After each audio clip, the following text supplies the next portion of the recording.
Hello all. இன்னைக்கு இந்த neck டிசைனை சிம்பிளா எப்படி ஸ்டிச் பண்றேன்னு பார்க்கலாமா? Welcome to 100 days of stitching stories.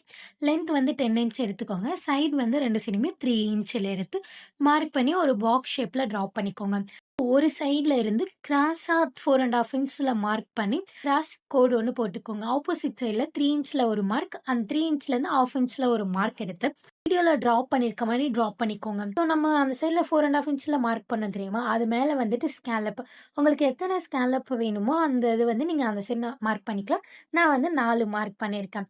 Main fabric இல்லாமல் ஒரு ரஃப் கிளாத்தில் வந்து இதை ப்ளேஸ் பண்ணி நீட்டாக அயன் பண்ணிக்கோங்க. மெயின் ஃபேப்ரிக் மேலே இதை ப்ளேஸ் பண்ணி நகராத அளவுக்கு பின் பண்ணிவிட்டு அந்த நம்ம ட்ரா பண்ணியிருப்போம் தெரியுமா, அதுக்கு மேலே வச்சு நீட்டாக ஸ்டிச் போட்டுக்கோங்க.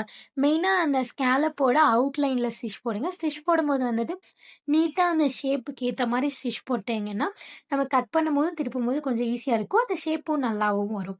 ஸோ இந்த ஷேப்புக்கு ஏற்ற மாதிரி கட் பண்ணிவிட்டு அங்கங்கே சின்ன சின்ன கட் போட்டு விட்டுக்கோங்க. மெயினாக அந்த ஸ்கேலப் ஒன்றோட ஒன்று ஜாயிண்ட் ஆகுது தெரியுமா, அந்த இடத்துல கட் பண்ணி விட்டுக்கோங்க. ஏன்னா திருப்பும்போது அந்த ஷேப் வந்து நம்ம கரெக்டாக இருக்கும். இதை திருப்பி அதில் அவுட்டர் லேயரில் வந்துட்டு ஸ்டிச் போட்டுக்கோங்க.